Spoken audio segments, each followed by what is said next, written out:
क्या आप जानते हैं कि ये हमारा शरीर किससे बना है? ये सबसे पहले जानना बहुत जरूरी है। और हमारे शरीर में कौन से 3 दोष पाए जाते हैं? हमारा शरीर 5 तत्वों से बना है और हमारा शरीर में 3 दोष पाए जाते हैं, वात दोष, पित्त दोष और कफ दोष। इसे जानना जरूरी है क्योंकि ये हर एक बीमारी का कारण होता है, क्योंकि हर एक बीमारी का जड़ यही 3 दोष है। इसीलिए जानना जरूरी होता है। तो आपका शरीर का सबसे महत्वपूर्ण दोष ये 3 दोष हैं, पित्त दोष, वात दोष और कफ दोष। अगर आपके शरीर का वात दोष गड़बड़ हो गया तो 60 से 70% बीमारी होगी। अगर आपके शरीर का पित्त दोष गड़बड़ हो गया तो आपके शरीर में 15 से 20% बीमारियां होती हैं, और यदि आपके शरीर का कफ दोष गड़बड़ हो गया तो 5 से 10% बीमारी होती है। अब इस तीनों प्रवृत्ति हमारे शरीर में कब से कब तक रहती है? जब हम जन्म से बाल्य अवस्था में रहते हैं, यानी जब हमारा जन्म होता है और 14 साल की उम्र तक हमारे शरीर में कफ प्रवृत्ति ज्यादा होती है। इस समय कफ ज्यादा बनता है। ये प्रकृति की देन है। कफ इसलिए बनता है क्योंकि हमारा शरीर ग्रो करता है। कफ बनना जरूरी है क्योंकि ये कफ हमारे शरीर के बहुत ही महत्वपूर्ण अंग है। बस हमें ये ध्यान देना है, हम अपने बच्चों को ऐसी कोई चीज नहीं देना है जिससे उनका कफ और बढ़ जाए, क्योंकि बच्चे उस समय कुछ नहीं जानते। पेरेंट्स को जागरूक होना होगा। बस हमें अपने बच्चे को कुछ भी ऐसे चीज नहीं देना है जिससे उसका कफ और बढ़ जाए। कफ बनाने वाली चीजें हमें उन्हें नहीं खिलाना है, नहीं तो क्या होगा? कफ से संबंधित जो 5 से 10% बीमारी है, जैसे टीबी, दमा, अस्थमा, इस्नोफिलिया, ये सारी बीमारियां इसकी वजह से होती है। ये हर पेरेंट्स को ध्यान देना होगा। उसके बाद हम आते हैं बाल्य अवस्था से युवा अवस्था में। युवा अवस्था की आयु कितनी होती है? जब हम 15 साल से 60 साल के बीच में होते हैं, इस समय हमारा शरीर युवा अवस्था में होता है। इस समय हमारे शरीर में पित्त प्रवृत्ति सबसे ज्यादा होता है। सबसे ज्यादा पित्त बनता है, इसलिए हमें ये ध्यान देना होगा कि हम ऐसी कोई भी चीज ना खाएं जिससे हमारा पित्त दोष बढ़ जाए। अगर हमारे शरीर में पित्त दोष बढ़ जाएगा तो हमारे शरीर में 15 से 20% बीमारियां होती हैं। इसके बाद हमारा आता है वृद्धा अवस्था। 60 साल की उम्र हमारा वृद्धावस्था होता है। इस समय हमारे शरीर में वात दोष बढ़ता है और वात दोष से संबंधित 60 से 70% बीमारियां हमारे शरीर में होती है। तो आपको ऐसी कोई चीज नहीं खाना है जिससे वात दोष बढ़े। तो दोस्तों, ये आप समझ गए कि आपके शरीर में 3 दोष का क्या रोल है। इसलिए इन 3 दोषों से संबंधित जो भी जानकारी जहां से भी उपलब्ध हो, एकत्र करें और उसे अपने जीवन में लागू करें।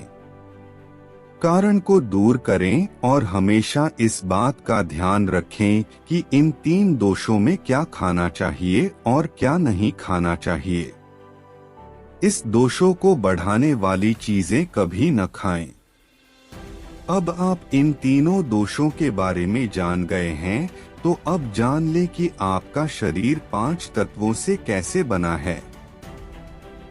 आपका शरीर 5 तत्वों से बना है और इन 5 तत्वों में प्रोटीन्स, विटामिन्स, सारे तत्व आते हैं। अब इस 5 तत्वों में और 3 दोषों में जो भी कमी आती है तभी आपका शरीर बीमार होता है, अन्यथा आपका शरीर बीमार नहीं होता। अब आप समझ गए आपका शरीर बीमार होने का क्या कारण है। जैसे कुछ लोग रोते हैं, भगवान ने हमें ये कष्ट दे दिया, भगवान ने हमें ये बीमारी दे दिया, हमें गैस्ट्रिक अल्सर हो गया, हमें थायराइड, ब्लड प्रेशर, शुगर हो गया। क्यों हो गया? भगवान ने नहीं दिया, आपने खुद पाला है। जब प्रकृति आपको खाना खाने के नियमों का पालन करने के लिए कहती है, पानी पीने के नियमों का पालन करिए, इस प्रकृति का नियम पालन करिए, तो आप क्यों नहीं कर रहे हैं? जबकि हमारा शरीर उसी तत्वों से बना है, प्राकृतिक तत्वों से ही तो बना है। हमारा शरीर भी पानी से ही तो बना है, खाने से ही तो बना है, पोषक तत्वों से ही तो बना है। ये सारे नियमों का आपको पालन करना होगा। अब जब ये हमारा पित्त दोष कह रहा है कि ये चीज नहीं खाई, ये पित्त और बढ़ेगा, तो आप उसे क्यों खाते हैं? पिज्जा, बर्गर आप क्यों खाते हैं? चाय आप क्यों पीते हैं? चीनी आप क्यों खाते हैं? मैदा आप क्यों खाते हैं? जब आप ये सारी चीजें खा रहे हैं तो आपके पेट में एसिडिटी बनेगा, आपका पाचन तंत्र बीमार पड़ेगा। तो जब आपका पाचन तंत्र बीमार होगा तो अनेक बीमारियां आपको आएगी। ये तो आप खुद कर रहे हो ना, ब्रह्मांड नहीं दे रहा है, भगवान नहीं कर रहा है, हम आप इसे खुद जाने अनजाने में कर रहे हैं। हम अपने मन को, अपनी जीभ को कंट्रोल नहीं कर पा रहे हैं। तो दोस्तों, ये सारी चीजें आप छोड़ दीजिए।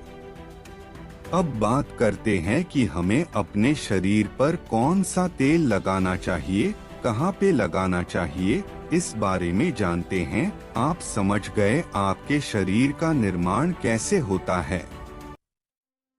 इसे सुरक्षित रखना आपके हाथ में है। इसकी सुरक्षा आप खुद कीजिए। शरीर की 4 महत्वपूर्ण अंग है जिससे आपकी शरीर की सारी नसें जुड़ी हुई है। पहला है पैर का तलवा, दूसरा है नाभि, तीसरा है आपकी नाक और चौथा है आपका सर। ये 4 सबसे महत्वपूर्ण अंग है और इन चारों जगह पर आपको तेल लगाना है। बस यह ध्यान देना है कि आपको कब लगाना है और कैसे लगाना है। तो सबसे पहले चलते हैं। पहला है पैर का तलवा। आपके पैरों के तलवे। जो व्यक्ति रोज सुबह जागकर मॉर्निंग वॉक करता है नंगे पैर जमीन पर या फिर हरी घास पर, तो दोस्तों उसकी आंखों की रोशनी कभी कम नहीं होती। तो इसीलिए आपको पैरों के तलवे में शुद्ध तोरी का तेल लगाना है। इसके अलावा आप शुद्ध सरसों का तेल भी लगा सकते हैं।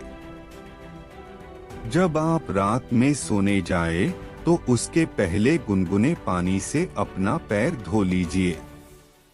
पैर धोने के बाद बढ़िया से उसे साफ कर लीजिए। सूख जाए जब आप बिस्तर पर लेट जाए और अपने हाथ से मालिश कर लीजिए। रात में सोते समय यही शुद्ध सरसों का तेल और जैसे ही आप अपने 5 मिनट दोनों हाथों से मालिश करेंगे, तेल से गर्माहट आएगी। तुरंत ही आपको नींद आना शुरू हो जाएगा। अगर आप नींद का टैबलेट लेते हैं, अगर आप डिप्रेशन में हैं, नींद नहीं आ रहा है, तो ये दूसरे दिन से ही बंद हो जाएगा। आपको नींद की टैबलेट की जरूरत ही नहीं पड़ेगी। आपका पागलपन दूर हो जाएगा। याददाश्त बहुत तेज होती है। दिमाग से संबंधित सारे समस्याएं खत्म और एक ही बार में आप 10 बजे सो रहे हैं। 4 बजे से पहले आपकी नींद ही नहीं खुलेगी। इतनी बढ़िया नींद आती है तो पैर के तलवे में तेल लगाने से आपके पाचन तंत्र मजबूत होता है, याददाश्त तेज होती है, भूख लगती है, शरीर में शक्ति मिलती है, ऊर्जा मिलती है, यानी कि शरीर की सारी पोषक तत्वों को आपूर्ति कर देता है। दूसरा स्थान है नाभि, जो कि आपके शरीर का सबसे महत्वपूर्ण अंग है। नाभि के पीछे एक पेकोटी ग्रंथि पाई जाती है और इसी पेकोटी ग्रंथि से शरीर की सारी नसें जुड़ी हुई होती है और ये शरीर की सबसे शक्तिशाली ग्रंथि होती है, इसलिए नाभि में तेल लगाना चाहिए। आप देखते होंगे जब आपके घर में छोटा बच्चा होता है तो माताएं उस बच्चे की तेल से मालिश करती थी, लेकिन अब तो बच्चों को तेल लगाना ही बंद कर दिया। पहले माताएं 8 से 10 बार दिन में बच्चे की तेल से मालिश करती थी। वे कहती थी कि हम जितनी बार तेल की मालिश करेंगे उनकी हड्डियां उतनी ही मजबूत होगी। और वो घर पर बना हुआ शुद्ध सरसों का तेल होता था। और वो शुद्ध सरसों घर का तेल और किसका बनाती थे? किसी सरसों को भून करके सरसों को रोल कर पहले जो उसी से मालिश करती थी, पहले वो लगा देती, उसके बाद छोड़ा करके। लेकिन आज फैशन बदल गया है। लोग तरह तरह के केमिकल युक्त तेलों से मालिश कर रहे हैं। ये किसी काम का नहीं। दोस्तों, कंपनियां हमें सिर्फ बेवकूफ बनाती हैं और इससे सिर्फ बीमारियां होती हैं, क्योंकि बच्चों की मालिश के लिए सबसे अच्छा तेल सरसों का है। और गांव के बच्चों को माताएं आज भी सरसों के तेल की मालिश करती है। गांव के बच्चे शहर के बच्चों की तुलना में कितने कमजोर हैं, इसे आप खुद अनुमान लगा सकते हैं। दोस्तों, यह नाभि आपके शरीर का सबसे शक्तिशाली हिस्सा है। तो जब माताएं नाभि में तेल की मालिश करती थी तो पहले फूंक मारती थी। फूंक मारने के बाद उसमें तेल लगाती थी और दिन भर में 3 से 4 बार तेल लगाती थी। तो दोस्तों, आपको भी आज से शुद्ध सरसों का तेल रात में सोते समय नाभि में लगाना है। और जब आप नाभि में तेल लगाते हैं तो इसके क्या फायदे होते हैं, आप यह जानकर चौंक जाएंगे। पहला फायदा, आपको अच्छी नींद आएगी। दूसरा फायदा, दिमाग से संबंधित कोई भी समस्या नहीं होगी। तीसरा फायदा, आपका पाचन तंत्र मजबूत रहेगा। चौथा फायदा, आपको भूख बढ़िया लगेगी। पांचवा फायदा, आपके शरीर का सारा दर्द दूर हो जाएगा। छठा फायदा, आपकी आंखों की रोशनी बढ़ जाएगी। यानी कि शरीर के हर एक अंग के लिए तीसरा है, आपकी नाक, पैर का तलवा हो गया, नाभि हो गई। अब हम एक कदम आगे चलते हैं, वो है नाक, कान और आँख। तो दोस्तों, आपको नाक में क्या करना है? अगर आपको गाय का शुद्ध देसी घी मिल जाए तो घी की 1 बूंद दाईं नाक में और 1 बूंद बाईं नाक में, दोनों नाक में 1-1 बूंद डालनी है। रोजाना दोनों नाक में 1-1 बूंद डाले। इसके इतने फायदे हैं, मैं यहाँ गिनाते गिनाते थक जाऊंगा। आपका पागलपन दूर हो जाएगा। अगर किसी को पागलपन है, अगर पागलपन का इलाज चल रहा है तो 3 से 4 महीने के अंदर पागलपन की दवा बंद हो जाएगी। अगर आपके कान के पर्दे में छेद है तो बिना ऑपरेशन के ठीक हो जाएगा। आपको नींद की समस्या है, नींद की समस्या दूर हो जाएगी। आपकी याददाश्त कमजोर है, याददाश्त आपकी तेज हो जाएगी। शरीर में कमजोरी है, शरीर की कमजोरी दूर हो जाएगी। जुकाम आपको कभी पूरी जिंदगी में नहीं होगा। जुकाम सर्दी की नाक से संबंधित जितनी भी बीमारी है आपको नहीं होगा। चौथा है आपका सर। अब एक अंग और है जहां से आपका शरीर पूरा दिमाग जुड़ा हुआ है, वो है सिर। अगर गर्मी का सीजन है तो आप स्नान करते होंगे। जब स्नान करके निकले, स्नान करने के बाद जब आपके बालों का पानी सूख जाए तो आपको अपने सिर में शुद्ध सरसों का तेल लगाना है। जैसे ही आप अपने सिर में सरसों का तेल लगाकर सिर की मालिश करेंगे तो आपको 10 मिनट बाद नींद आना शुरू हो जाएगा। सिर में सोते समय तेल लगाने से कई सारे फायदे हैं, जैसे आपका जो बाल पक रहा होगा वो भी रुक जाएगा। आपको नींद बढ़िया आएगी। दिमाग की याददाश्त पावरफुल होगी, शरीर की शक्ति बढ़ेगी, शरीर की कमजोरी दूर हो जाएगी। यानी कि शरीर की सारी शक्तियां आपको मिलेंगी सिर में तेल लगाने से। तो दोस्तों, आप शुद्ध सरसों तेल को अपने शरीर के इन 4 अंगों पर लगाएं और देसी घी को अपने नाक डालिए। ये प्रक्रिया आप अपना लीजिए, आपका शरीर स्वस्थ और तंदुरुस्त हो जाएगा।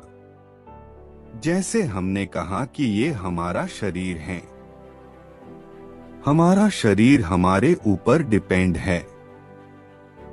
हम इसे किस तरह से रखते हैं? मान लीजिए एक कपड़ा है, आप उसे कितनी सेफ्टी से रखते हैं?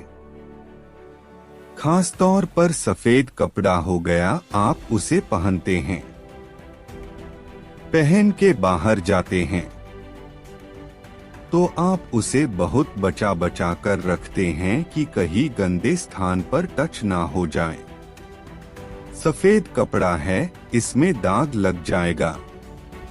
कितना बचा बचा के चलते हैं और फिर आते ही खूंटी में निकालकर आराम से टांग देते हैं, जिससे उसमें दाग नहीं लगता है, और फिर अगले दिन पहनते हैं और उसको ध्यान से प्रेस आयरन वगैरह करते हैं।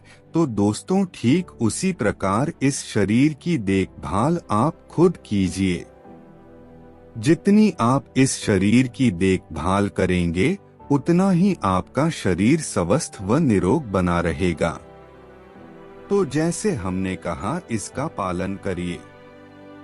आप प्रकृति के नियम का पालन करिए। तो दोस्तों, आज से अभी से आप इन 4 जगहों पर तेल लगाना शुरू कर दीजिए। तो दोस्तों, उम्मीद करता हूँ आपको इस कहानी से बहुत कुछ सीखने को मिला होगा। यह कहानी आपको कैसी लगी कमेंट बॉक्स में जरूर बताएं। धन्यवाद।